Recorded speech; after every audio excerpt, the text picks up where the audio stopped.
get lots of annual reports, and through the internet or something else, get all the magazine articles that have been written on those companies for 5 or 10 years. Just sort of immerse yourself as if you were either going to work for the company or they'd hired you as the CEO or you were going to buy the whole business. I mean, you can look at it in any of those ways.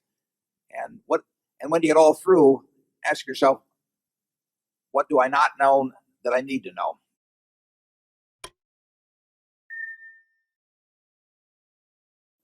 Eric Tweedy from Shavertown, Pennsylvania. I just wanted to express our appreciation regarding all the operating businesses that we've visited. They've been very warm and hospitable. In fact, when we visited executive jets at the airport, the tour was so impressive, my wife wanted to buy an airplane. What's her name? What's her name?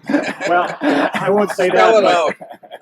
it out. American Express declined the $500,000 we tried to put in my card. You can thank the chairman for me next time you see him. Just kidding. But my question regards basically approach to investing. I've been investing my own money in equities for about 10 years. And my results overall have been relatively good. In the process, however, I've taught myself some very painful and costly lessons.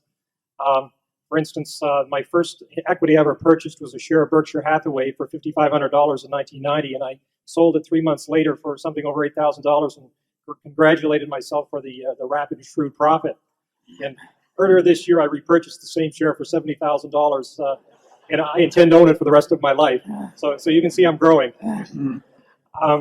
My question is, I have no formal education in accounting and finance. And I would just like some advice from you regarding an approach to educate myself in a reading list of basic texts, obviously starting with the Berkshire Hathaway annual reports. Thank you.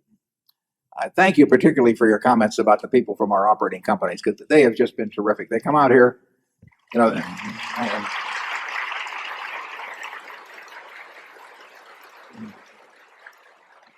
they are here at 5 in the morning. They do a tremendous amount of work over this weekend. They're cheerful. I've met with them all on Saturday at lunch, and they're just one sensational group of people. And I'm very proud of them.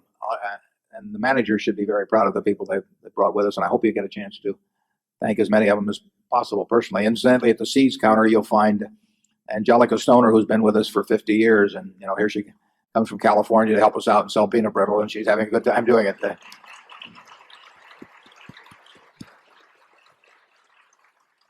And the question you ask is a very good one about, in terms of accounting and finance, what's the best way to teach yourself? I was always so interested in it from such a young age that my approach was to go to the Omaha Public Library and just take out every book there was on the subject. And I learned a lot. I learned a lot that wasn't true in the process too. I got very interested in charting and all that sort of thing and buying stocks. But I did it by just a tremendous amount of reading. But it was easy for me because it was like going to baseball games or something of the sort. And in terms of naming specific texts in accounting, I think you may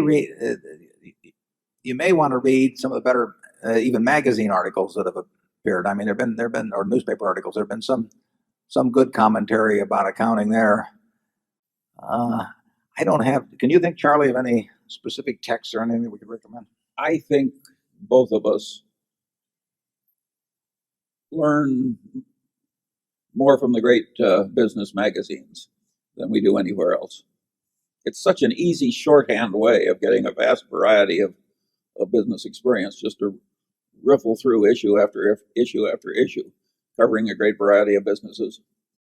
And if you get the mental habit of relating what you're reading to the basic structure of the underlying ideas being demonstrated, you gradually accumulate some wisdom about investing. I don't think you can get to be a really good investor over a broad range without doing a massive amount of reading. I don't think there's any one book that will do it for you.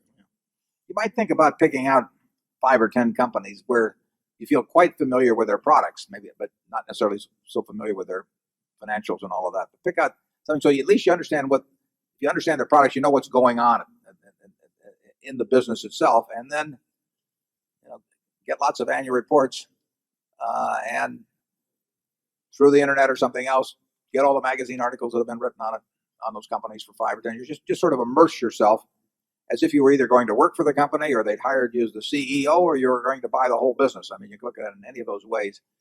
And when you get all through, ask yourself, what do I not know that I need to know?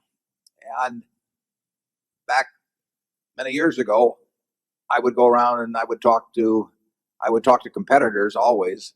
You'd talk to employees of the company and ask those kind of questions. That's in effect what I did with my friend Lorimer Davidson when I first met him at Geico, except I started from ground zero. But I just kept asking him questions. And that's what it really is. One of the questions I would ask if I were interested in the ABC company, I would go to the XYZ company and try and learn a lot about it. Now, there's spin on what you get, but you learn to discern it. Essentially, you're being a reporter. I mean, it's very much like journalism. And if you ask enough questions, Andy Grove has in his book, he talks about the silver bullet. You talk to the competitor and you say, if you had a silver bullet and you could only put it through the head of one of your competitors, which one would it be and why? Well, you'll learn a lot if you ask questions like that over time. And you ask somebody in the XYZ industry and you say, if you're going to go away for 10 years and you had to put all of your money into one of your competitors, the stock of one of your competitors, not your own, which one would it be and why? Just keep asking and asking and asking. And you'll have to discount the answers you get in certain ways, but you will be getting things poured into your head that then you can use to reformulate and do your own thinking about why you evaluate this business at this or that. The accounting, you just sort of have to labor your way through that. You may be able to take some courses even in that. But the biggest thing is to find out how businesses operate. And, who am I afraid of? If we're running Geico, who do we worry about? Why do we worry about them? Who would we like to put that silver bullet through? I'm not going to tell you that you keep asking those questions, and then you go to the guy they want to put the silver bullet through and find out who he wants to put the silver bullet through. Like who wakes up the bugler, and the Irving Berlin song, and that's the way you approach it. And you'll be learning all the time. You can talk to current employees, ex-employees, vendors, suppliers, distributors, retailers. I mean, there's customers, all kinds of people, and you'll learn. But it's an investigative process. It's a journalistic process, and in the end, you want to write the story. I mean, you're doing a journalistic enterprise, and 6 months later, you want to say the XYZ company is worth this amount because, and you just start in and write the story. And some companies are easy to write stories about, and other companies are much tougher to write stories about. We try to look for the ones that are easy. Charlie? Yeah. For the histories of the 1,000 biggest corporations, laid out in digest form, I think Value Line is in a class by itself. That one volume really tells a lot about the histories of our best companies. If you just look, there's 1,700 of them. If you look at each page, and you look at sort of what's happened in terms of return on equity, in terms of sales growth, profit margin, all kinds of things, and then you say, why did this happen? Who let it happen? What's that chart going to look like the next 10 years? Because that's what you're really trying to figure out. Not the price chart, but the chart about business operation. You're trying to print the next 10 years of Value Line in your head. And there's some companies that you can do a reasonable job with, and there's others that are just too tough. But that's what the game is about. And it can be a lot of, if you have some predilection toward it, it can be a lot of fun. The process is as much fun as the conclusion that you come to. Of course, what he's saying there, when he talks about why, that's the most important question of all, and it doesn't apply just to investment, it applies to the whole human experience.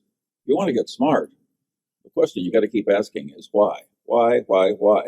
And you have to relate the answers to a structure of deep theory. And you got to know the main theories. And it's mildly laborious, but it's also a lot of fun.